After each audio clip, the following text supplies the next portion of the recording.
Ó Deus, ajuda-nos nessa noite com o estudo que vamos agora começar. Dirija, Santo Deus, os nossos passos nesse estudo. Ilumina nosso coração, nossa mente, para que a doutrina da Tua palavra seja recebida por todos nós com alegria, com ações de graça. Nosso Deus, nós oramos e suplicamos no nome santo do Senhor Jesus, hoje e para sempre. Amém. Queridos irmãos, vamos começar então o nosso estudo. Quero lembrar a vocês que eu ainda vou passar para vocês no final dessa noite, no final do nosso encontro aqui, as provas que vocês fizeram, né? As atividades da nossa última aula aqui. E já tem atividade nova para essa aula, né? Vocês receberam os papéis aí, vocês sabem que tem que fazer aquela marcação, todo mundo com sua caneta, suas ferramentas para trabalhar e fazer os exercícios. Nós vamos hoje iniciar o artigo 2 da nossa Confissão de Fé, o artigo 2 da Confissão de Fé Batista de 1644, que diz assim, ouçam com atenção, irmãos. Deus é de si mesmo, ou seja, não teve sua existência a partir de outro, nem por causa de outro, nem por outro e nem para outro. Deus é um espírito que, assim como o seu ser é de si mesmo, ele concede existência, movimento, preservação para todas as outras coisas, porém, ele mesmo é eterno, santíssimo, totalmente infinito em grandeza, sabedoria, poder, justiça, bondade, verdade. Na divindade há o Pai, o Filho e o Espírito, sendo cada um deles um único e mesmo Deus, que não deve ser dividido, mas sim distinguido um do outro por suas diversas propriedades. O Pai é de si mesmo, o Filho provém do Pai desde a eternidade, e o Espírito Santo procede do Pai e do Filho.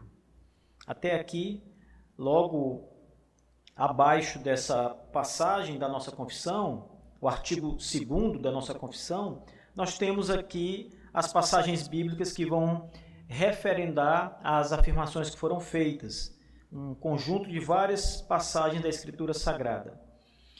Bem,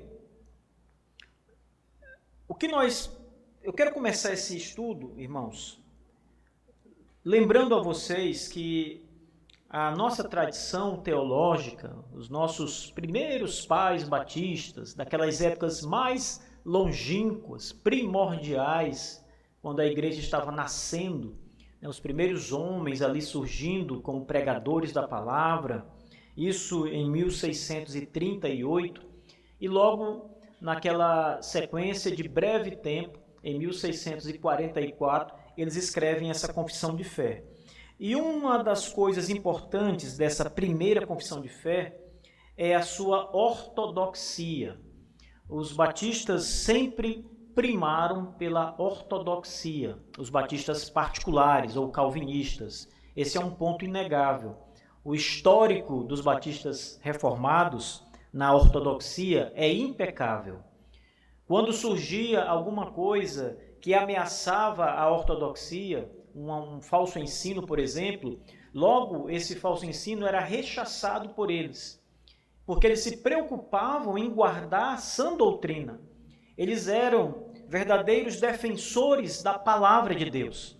Então, aquilo que eles ensinavam às pessoas era, na concepção dele, e isso é verdade, a mais pura e autêntica palavra de Deus.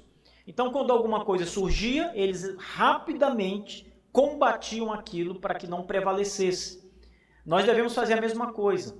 Se no meio da igreja começar a aparecer doutrinas estranhas, nós não devemos apenas dobrar os nossos joelhos e orar na expectativa de que o próprio Deus mesmo, por Ele mesmo, sem a nossa responsabilidade, retire esse vento de doutrina. Não, nós somos ensinados pela palavra de Deus e pelo exemplo aqui dos nossos pais, da nossa tradição batista, que nós devemos nos levantar e expurgar a falsa doutrina. Silenciar as pessoas que ensinam o erro, retirá-las da igreja para que a doutrina, sã doutrina, prevaleça sempre.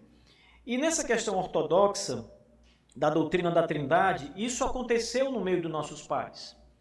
Um homem chamado Thomas Collier, que era um batista reformado dessa época aqui, do século XVII, ele começou a negar a doutrina da Trindade. Ele começou a negar isso de maneira pequena, com algumas dúvidas que iam sendo lançadas. E isso foi crescendo, ele foi desenvolvendo a heresia que ele ensinava, ao ponto dos batistas, nossos primeiros pais, chegarem para ele, e esse homem era uma figura importante no meio dos batistas. Ele tinha um ímpeto evangelístico muito grande. Então, os batistas se juntaram numa reunião com ele para levá-lo ao arrependimento, para mostrar que ele estava fugindo das santas escrituras, quando ele pregava doutrinas heréticas. Esse homem, apesar da exortação dos batistas, acabou não cedendo e, na verdade, ele fez pior, porque ele não apenas não cedeu, mas como ele começou a divulgar mais e mais e a rebater mais e mais a doutrina ortodoxa. E era justamente a doutrina da Trindade que ele abnegou. Ele então foi excluído da igreja. Ele foi retirado do meio dos batistas particulares. E é isso que nós devemos fazer sempre. Sempre que algo desta natureza surgir no meio de nós, da igreja, nós não devemos silenciar diante do erro, nós não devemos concordar com o erro e nós não devemos também suportar o erro. O erro deve ser combatido, porque ele contamina, ele é contagioso, ele é como um câncer que quando cresce vai tomando de conta da massa inteira. Os batistas fizeram exatamente isso. Trataram de chamar esse homem ao arrependimento, mas ele não se arrependeu e o fim dele foi ser excluído do meio dos batistas reformados nesta época. Então, eu começo o nosso estudo com essa história apenas para deixar claro para vocês que, de fato, a nossa tradição batista é zelosa com a doutrina. E o artigo 2, ele vai falar sobre Deus e a Trindade. Nós vamos finalizar o estudo com a Trindade, mas é importante conhecer os precedentes históricos que envolvem essa doutrina no nosso meio. O texto que nós lemos agora do artigo 2, irmãos, vai falar sobre alguns aspectos importantes de Deus. Por exemplo, o artigo começa afirmando que Deus é de si mesmo. E quando isso é dito, está se afirmando a autoexistência e a autossuficiência de Deus. A autoexistência de Deus é chamada na teologia, ela é chamada de aceidade. Aceidade significa dizer, Deus existe por si mesmo. Ninguém fez Deus, ele não é derivado de qualquer outra coisa, ele existe dele mesmo, ele é eterno. Só ele é assim. Não há nada no universo que tenha aceidade a não ser Deus. Ele é de si mesmo, por ele mesmo. Ele existe por si mesmo. Ele não tem princípio, não tem fim. Ele é eterno e a sua existência não é derivada de nada, ela é de si mesmo. Então a autoexistência de Deus é afirmada logo no princípio da declaração, aliás, da Confissão de Fé Batista de 1644. Ela destaca a natureza única de Deus como sendo autoexistente, não derivando a sua existência de outra fonte, nem tendo sido criado por algum processo cósmico. Essa característica que nós encontramos no Senhor sublinha a independência e a autossuficiência divinas, contrastando Deus com toda a criação que depende dele. Ora, Deus não depende da sua criação. Deus não é derivado de qualquer coisa criada. O Senhor não é derivado de algo anterior a ele, porque nada havia antes dele. Então, isso mostra tanto a autoexistência divina, como também a autossuficiência de Deus. Ele não precisa de ninguém, ele não precisa de nada. Ele é o Senhor absoluto que existe por si só e é suficiente em si mesmo. Isso é exatamente o contrário de todos nós. Você não existe por você mesmo. Você não tem aceidade. Você foi criado por esse Deus que existe por si mesmo.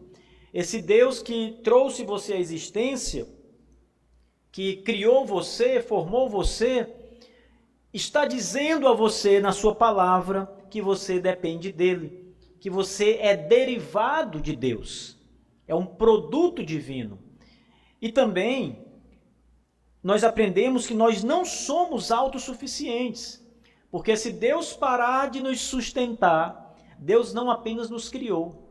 A confissão vai dizer que ele preserva a sua criação, então ele sustenta você.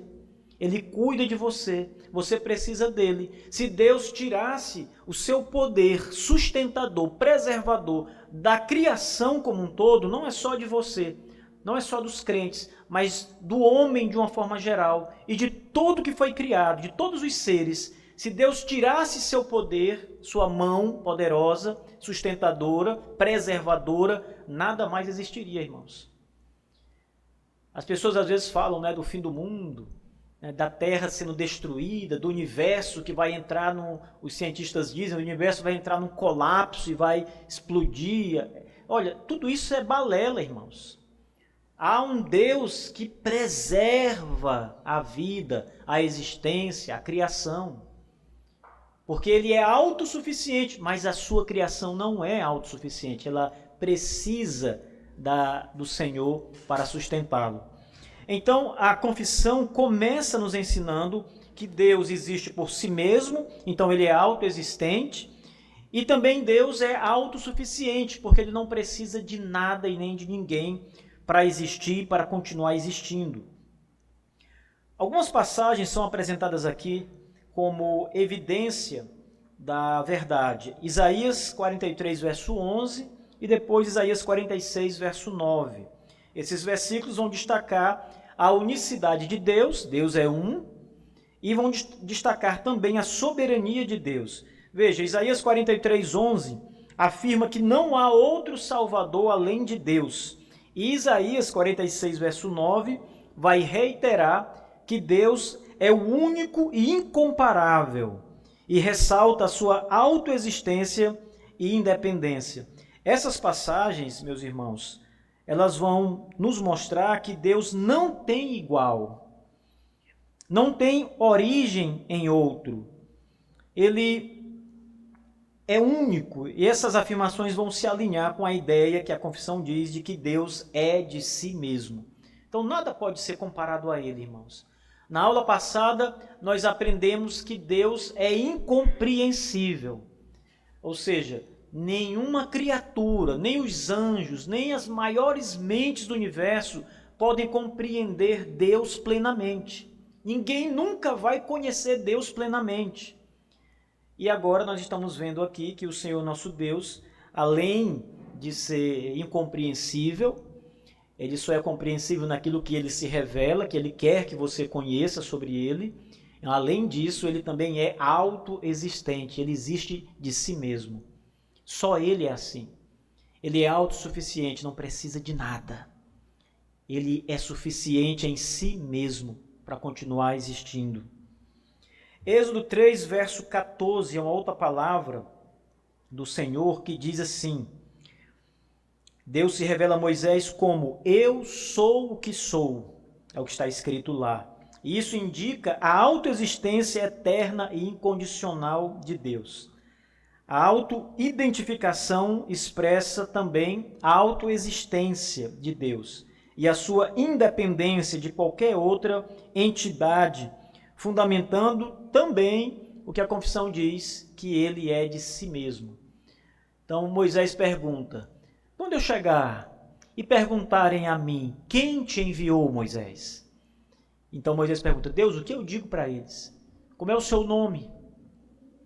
E Deus diz: eu sou o que sou. Talvez essa, irmãos, seja uma das mais enigmáticas palavras de Deus na Escritura Sagrada. Quem é você, Deus? Eu sou o que sou. Ele é o que ele é. Foi isso que ele disse a Moisés. E isso explica essa autoexistência do Senhor. A confissão também fala de Deus como sendo um espírito, isto é, ele é um ser imaterial. Diferente de nós, seres humanos, e de outras criaturas que possuem corpos físicos, Deus é um espírito. Mas ele não é só um espírito comum, ele é um espírito puro. A confissão de 1689 vai dizer que ele é um espírito puríssimo, puríssimo. Então, Deus é um espírito puro. Ele é imaterial, ele não pode ser tocado. Nós estamos falando aqui de Deus como ele é. Nós não estamos falando aqui da encarnação, de Deus tornar-se homem, porque isso aconteceu no tempo. Em algum momento no tempo, na existência humana, Deus decidiu tornar-se homem em Cristo Jesus. Ele encarnou. Mas vamos pensar antes da encarnação. Quem é Deus? O que era Deus antes de encarnar e Jesus Cristo nascer? Ele é espírito. Em sua essência, Deus é espírito puríssimo, espírito puro. Então ele não pode ser tocado. Também não pode ser visto, porque espírito não tem corpo, não tem forma. Ele não pode ser observado, nem tocado, nem observado. Ele é espírito puro, imaterial. Não é sujeito a desgaste ou a decomposição. Toda matéria, irmãos, ela vai se desgastando e se decompondo com o tempo. Tudo. É só você observar o seu corpo, por exemplo. Seu corpo não é mais o mesmo corpo de antigamente. Sua pele vai se desgastando, seus cabelos vão se desgastando, sua boca, seus dentes, seus órgãos internos, tudo vai se desgastando, se deteriorando, danificando. Olhe para as coisas que tem na sua casa, os seus móveis, para a cama nova que você comprou uma certa época e agora ela já está ali toda com a cor morta, com ali a madeira quebrando, o ferro enferrujando, mole, não é mais toda durinha, bem acabada como foi um dia, porque as coisas vão se desgastando. Você já deve ter comprado na sua casa vários móveis. Já comprei um liquidificador, depois tive que comprar outro, depois já comprei outro, porque eles vão acabando. Tudo é assim no mundo, mas Deus não é assim. Deus é espírito puro que não se desgasta, não se decompõe. O Senhor é diferente da criação, da sua própria criação. Ele não é sujeito a esse tipo de coisa, de decomposição ou desgastes. Não tem forma física, e isso refuta a prática de representar Deus através de imagens de escultura, que são consideradas afrontas à sua natureza espiritual e imaterial. Então veja, vamos mais uma vez pensar aqui no momento anterior à encarnação. Para que ninguém use o argumento de que Jesus era um homem, então ele podia ser visto, então pode fazer a imagem dele. Isso aqui, para refutar isso, é um outro tipo de argumento. Mas vamos pensar em Deus antes da encarnação. Antes da encarnação, quando Deus se apresentou aos israelitas no deserto, e até mesmo antes disso, quando ele se apresentou aos patriarcas e a Adão, o primeiro homem, não havia nenhum tipo de imagem para que os homens vissem e pudessem copiá-lo. Nenhum tipo de imagem, porque ele é espírito. Lembre, ele é espírito. E espírito não tem forma, espírito não tem imagem, mas ainda assim a prática daquele povo antigo e do povo moderno continua sendo a de fazer imagens representativas de Deus. E quando você faz uma imagem de Deus, vocês já devem ter visto imagens de Deus, um senhor velhinho, de cabelo branco. Geralmente, Deus, o Pai, traz a ideia de ser o mais velho dos três, das três pessoas da Trindade. E as pessoas colocam o Pai todo velhinho, cabelo branco, barba branca. Jesus já é representado com cabelo preto, barba bem feita, pretinha. Mas o pai não, o pai está se decompondo, né? A natureza do pai é mais velha, o cabelo já ficou branco. Irmãos, isso é uma afronta contra a natureza divina, porque Deus não tem imagem, forma, não se decompõe. Então, tudo que você faz para representar Deus é um ataque à sua divindade, na verdade. Por isso que é pecado fazer qualquer imagem da divindade, porque você ataca. A divindade é um espírito puríssimo, não pode ser representado por nada. Em João capítulo 4, verso 24, a declaração que Deus é espírito, enfatizando sua natureza imaterial e espiritual, corrobora com a descrição de Deus como um ser que não é carnal, nem composto de substâncias criadas, destacando a sua transcendência e a sua imaterialidade. A transcendência divina é aquela doutrina que diz que Deus, ele está em todo lugar, porque ele transcende. Então, ele está no céu e está na terra. Ele transcende. Qualquer criatura material não poderia ser transcendente. Não é transcendente. Só Deus é transcendente porque ele é espírito puríssimo. E aqui também nós vimos que quando João 4:24 diz que Deus é espírito, nós também estamos vendo aqui diante de nós a questão da imaterialidade. Jesus está dizendo para esta mulher, nessa passagem, que Deus não tem matéria, que Deus não tem forma, porque ele é espírito, não é homem. Ele não tem uma aparência para que as pessoas vejam e façam um ídolo e adorem, etc. Ele é um ser espiritual.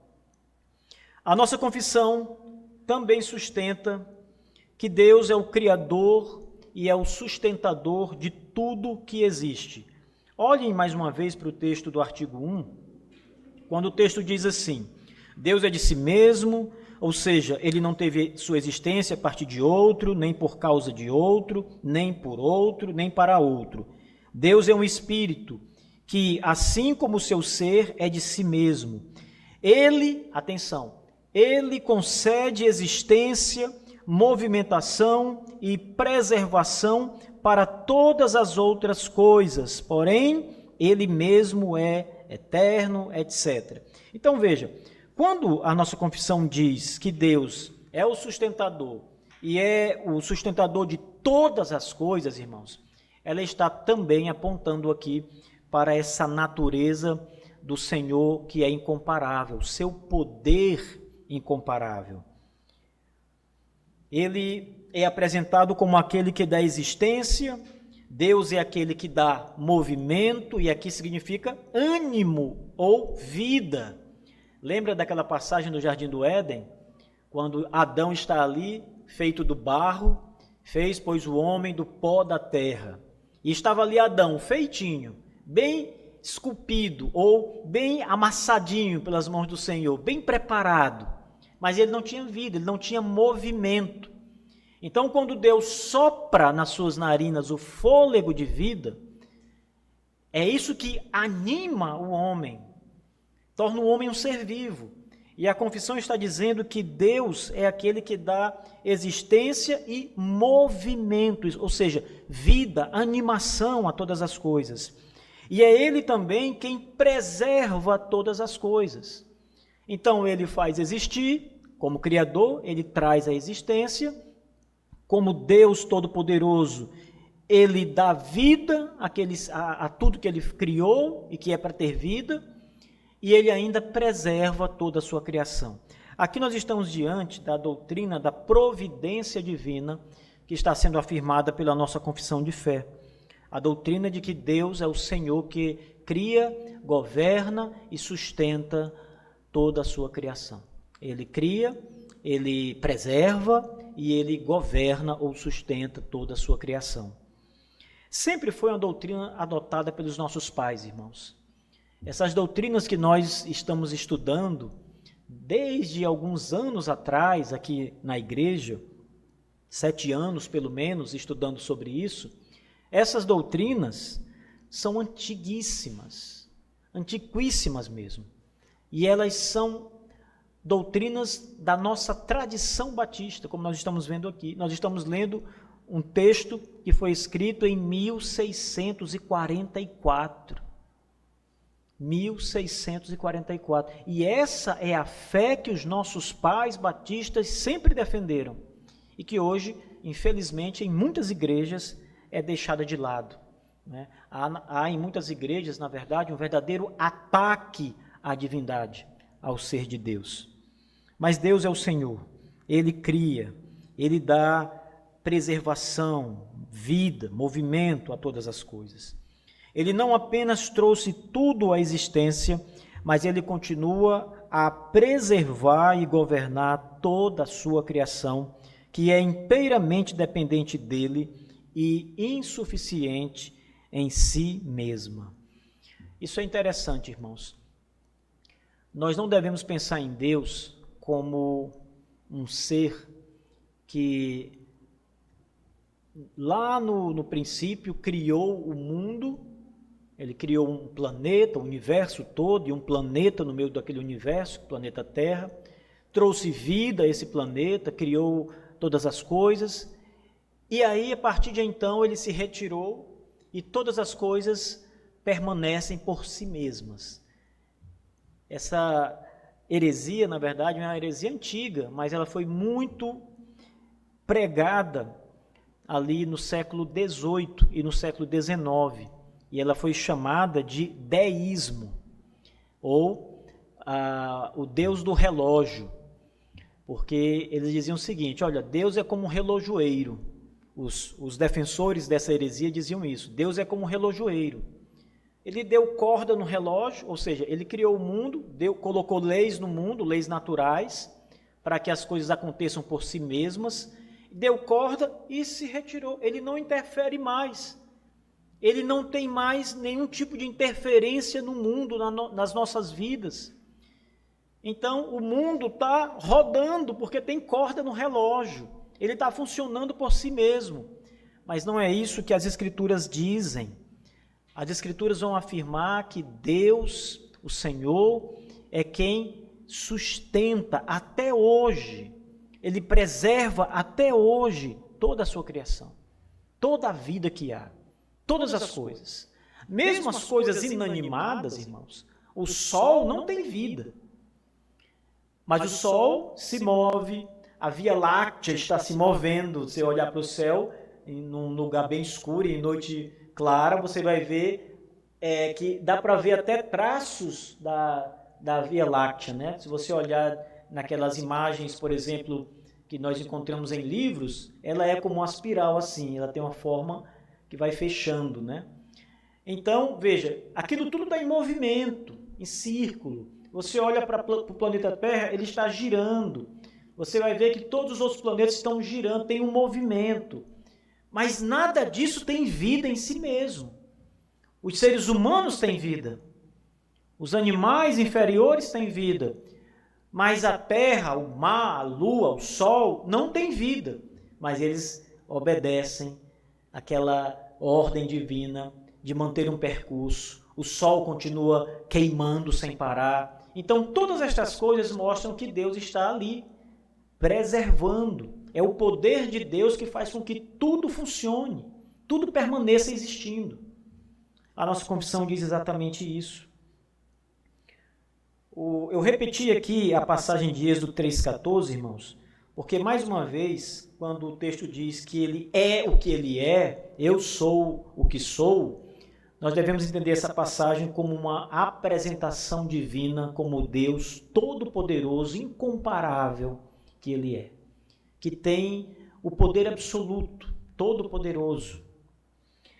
A confissão também apresenta os atributos divinos, ou atributos da sua infinidade. Ela descreve Deus como eterno, vejam aí, santíssimo e infinito em grandeza, sabedoria, poder, justiça, bondade e verdade. Esses atributos são infinitos em Deus. Infinitos. Vamos pensar um pouco nesses atributos e fazer apenas uma tosca comparação aqui. Vamos pensar aqui na bondade. Pense um pouco na bondade. Os atributos que são listados aqui são grandeza, sabedoria, poder, justiça, bondade e verdade. Vamos pensar aqui na bondade. Talvez você diga, olha, eu conheço pessoas boas. Eu conheço pessoas que fazem o bem, que ajudam outras pessoas, que estão sempre dispostas a cooperar, a ajudar, que nunca se recusam quando são acionadas em algum tipo de ação, que se esforçam, que mesmo sem ter condições procuram ajudar. Aí você diz, olha, uma pessoa dessa tem um coração muito bom. Eu não estou falando aqui, eu não quero entrar na ideia da natureza pecaminosa, mas você vê nessa pessoa interesse em fazer o bem. Uma pessoa boa, mas você poderia medir o grau de bondade dessa pessoa de alguma forma. Ou seja, você sabe que ela não é tão boa quanto poderia ser, ela poderia ser melhor do que o que ela é, mas ela não é. Ela é o que ela é, mas ela poderia ser um pouquinho melhor. Você sabe que sempre dá para ser um pouco melhor, ser mais generoso do que o que você já foi. Sempre há. Então, quando você sabe que há possibilidade de alguém ser melhor do que o que ele é, você sabe que a bondade dele não é perfeita, não é uma bondade completa. Falta ainda bondade. Mas em Deus, meus irmãos, a bondade é infinita. Ela não pode ser medida, ela não pode ser calculada. Não há como aferir como Deus é bom, o quanto Deus é bom. Ele é infinito em bondade. Irmãos, isso deve ser tão consolador para nós, saber que o nosso Deus é infinito em bondade, a sua bondade não acaba, ela não se desgasta, ela não diminui à medida que ele vai exercendo-a. Ela sempre está ali, infinita, infinito em bondade. E veja, ele não é só infinito em bondade. A confissão diz que ele é infinito em grandeza, ele é infinito também na sabedoria, no seu poder, na justiça, na verdade. Esses atributos de Deus estabelecem uma distinção absoluta entre a natureza divina e as capacidades limitadas da criatura. Enquanto Deus é infinito, nós somos finitos. Veja como nós somos, neste sentido, o oposto de Deus.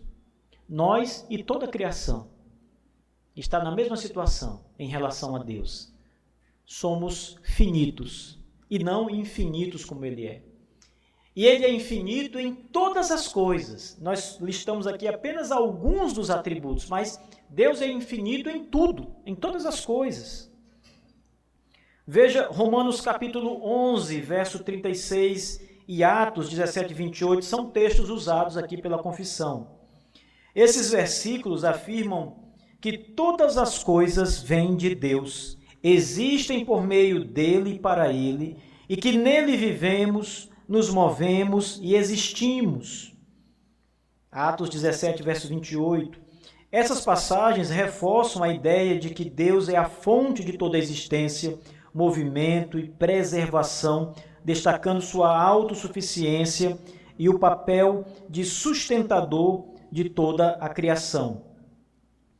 E, finalmente, a confissão vai falar sobre a doutrina da Trindade. Ela vai fazer a afirmação ortodoxa que os nossos pais sempre fizeram, a doutrina da Trindade. A confissão destaca a complexidade da natureza divina, explicando que Deus é tripessoal, consistindo do Pai, do Filho e no Espírito Santo. Essas três pessoas são divinas e iguais em essência, formando o único Deus. A distinção entre as pessoas da Trindade é apenas relacional e não substancial. O Filho procede do Pai, ou melhor, ele é gerado do Pai. desde toda a eternidade, e o Espírito Santo é procedente do Pai e do Filho. É exatamente nesse ponto aqui, meus irmãos, que o caso daquele primeiro batista que foi excluído do grupo de batistas reformados, foi aqui que ele caiu, porque ele passou a negar esta doutrina da Trindade. Ele passou a olhar para a divindade e ver uma diferença substancial entre o Pai, o Filho e o Espírito Santo. Então, ele fez uma separação maior do que a separação de subsistência ou pessoa na divindade. Ele fez uma separação da natureza dessas pessoas, fazendo com que essas pessoas fossem diferentes uma da outra, e não que apenas a diferença estivesse no seu